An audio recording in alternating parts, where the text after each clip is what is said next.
Hypnos, H.P. Lovecraft. A propósito do sono, sinistra aventura de nossas noites, podemos dizer que os homens vão dormir revestidos de uma audácia que seria incompreensível se não soubéssemos que ela é o resultado da ignorância do perigo. Se existem deuses clementes, que eles me protejam durante essas horas em que nada no mundo pode me proteger dos abismos aterrorizantes do sono. A morte é suave, pois que sem retorno, mas aquele que emerge das câmaras profundas da noite, atemorizado pelo que sabe, não encontrará jamais o descanso. Fiquei transtornado quando mergulhei nos mistérios que o homem não foi feito para alcançar. Quanta excitação sem freios, quantos apetites sem controle. No que diz respeito ao meu amigo, aquele que me conduziu, que foi mais longe do que eu e que foi levado embora por forças das quais até hoje eu temo ao apelo. Quanto a meu único amigo, era um louco? Era um Deus? Lembro-me de que nós nos conhecemos em uma estação. Um grupo de passantes curiosos estava à sua volta. Achava-se caído ao chão, inconsciente. Uma convulsão tornara estranhamente rígido aquele corpo magro vestido de negro. Devia ter 40 anos. Seu rosto descarnado era sulcado por muitas rugas, porém possuía um oval puro e uma conformação nobre. Sua cabeleira espessa e sua barba curta apresentavam-se-lhe grisalhas. Sua fronte era alta e alva como mármore de pentélicos. Sou escultor, e para mim aquele homem desmaiado era um fauno de Hélade, saído das ruínas de um templo, ressuscitado e atirado em nosso mundo opressivo para sofrer entre nós o frio e peso do tempo. Quando ele abriu seus olhos imensos e negros, senti que havia finalmente encontrado um amigo. Pois tais olhos haviam, sem dúvida alguma, contemplado coisas repletas de grandeza e de espanto, coisas do além, as mesmas que desejavam em sonho e procurava em vão. Afastei os curiosos, disse aquele homem, sem preâmbulos ou hesitações, o que ele era, meu mestre, meu guia, meu irmão, e ele concordou, entrecerrando os olhos. Fomos embora os dois, mudos. Um pouco mais tarde ele começou a falar, e a música de sua voz evocava violas antigas e esferas de cristal. Conversávamos noite e dia, enquanto que eu esculpia seu busto ou gravava seu rosto no marfim. Não me é quase possível precisar a natureza de nossas pesquisas, somente posso dizer que se tratava de apreender o fio de um outro universo situado além da matéria, do espaço e do tempo. Era somente no sono que suspeitávamos a existência desse fio, ou antes em alguns sonhos excepcionais, sonhos de sonhos, ultrassonhos que permanecem ignorados da maior parte dos homens e surgem somente uma ou duas vezes ao longo de uma vida consagrada ao espírito. Os sábios interpretaram os sonhos e os deuses zombaram. Um homem com olhos de oriental disse que todo o tempo e todo o espaço são relativos, e os homens não compreenderam. Mas esse mesmo sábio percebeu apenas de relance coisas estranhas e formidáveis. Meu amigo e eu tentamos ir mais adiante. Com a ajuda de drogas exóticas, partimos à procura de visões terríveis e proibidas. Tudo isso se passava em nosso estúdio, na torre de uma mansão do condado de Kent. A impossibilidade de me exprimir é a pior das agonias que eu agora atravesso. Nenhuma língua possui os símbolos necessários para relatar o que eu senti e aprendi durante aquelas horas de ímpia exploração. Do começo até o fim, nossas descobertas foram da ordem das sensações, mas sensações fora da escala humanidade normal. No fundo de tudo, havia elementos incríveis de tempo e de espaço, coisas sem existência separada ou definida. Como me exprimir? Mergulho lento, queda prolongada de um voo planado? Uma certa parte de nosso espírito rompia com tudo que é real e presente seguia para abismos tenebrosos, boiava em uma substância desconcertante, decifrando algumas vezes certos obstáculos, espécies de nuvens amorfas, vapores viscosos. Nesses voos negros e incorpóreos, algumas vezes nos separávamos, outras vezes nos juntávamos. Porém, mesmo estando juntos, meu amigo sempre estava muito adiante de mim. Adivinhava sua presença, apesar da ausência da forma, por uma espécie de memória figurada, através da qual seu corpo aparecia envolto em uma luz dourada, incrivelmente jovem, com a fronte olímpica e os olhos fulgurantes. Nós não tomávamos nota e não datávamos nossas experiências, pois o tempo tornara-se para nós simples ilusão. Provavelmente fenômenos estranhos aconteceram, pois eu lembro que chegamos a nos perguntar por que não envelhecíamos mais. Nossas conversações eram cheias de ambições que se assemelhavam a blasfêmias. Um dia meu amigo escreveu um desejo que ele não ousava proferir. Após queimar o papel, olhei através da janela, com temor o céu noturno repleto de estrelas. Ele queria dominar o universo visível e muito além. Um dia a Terra e as estrelas se deslocariam sob seu comando. Um dia ele controlaria o destino de todas as coisas vivas. Afirmo e juro, jamais compartilhei essas aspirações extremas. E se meu amigo disse ou escreveu o contrário, ele se enganou. Chegou um dia em que forças, seres vindo de espaços desconhecidos, fizeram-no rodopiar em um vazio sem limites, além do pensamento, além de todas as entidades. Desta vez passamos rapidamente através de obstáculos viscosos, e logo senti que éramos conduzidos para domínios infinitamente longínquos. Meu amigo estava muito adiante de mim, nesse estranho mergulho no indizível, no obscuro e no virgem. Eu percebi uma exaltação sinistra na imagem lembrança de seu semblante tão jovem e luminoso. De repente esta imagem apagou-se. Eu perdi o contato e fui projetado contra um obstáculo intransponível. Nuvem amorfa como as demais, porém mais densa, espécie de massa adesiva, se assim posso exprimir, naquele domínio estranho à matéria.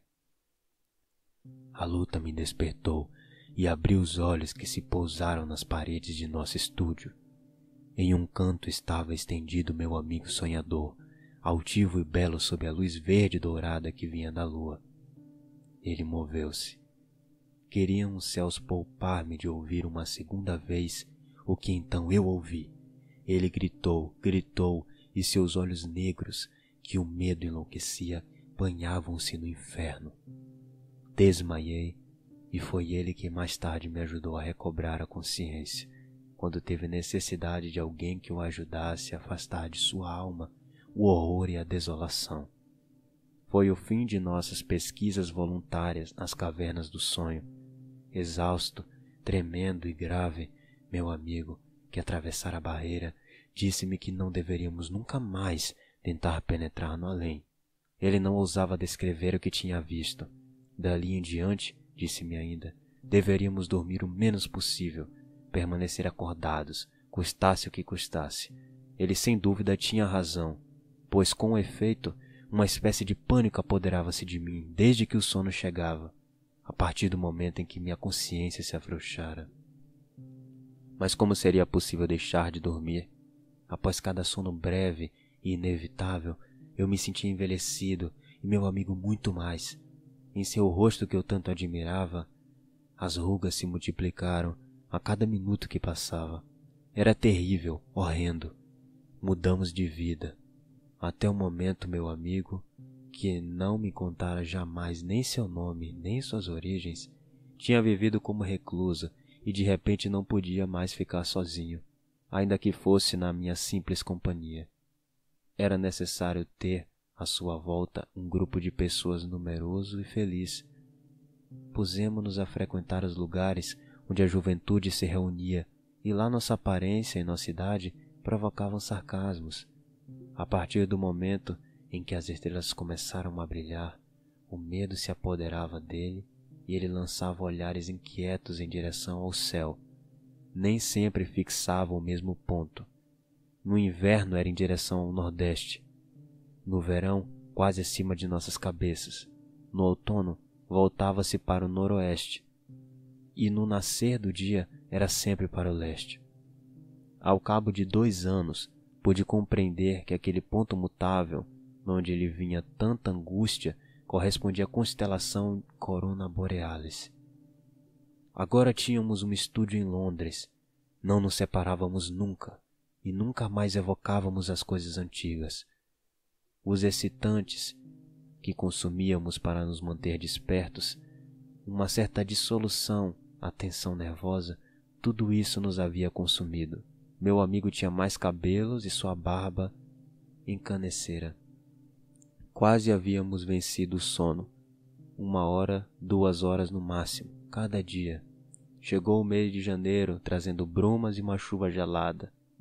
Nós não tínhamos mais dinheiro para comprar excitantes. Eu não esculpia mais e nós sofríamos muito.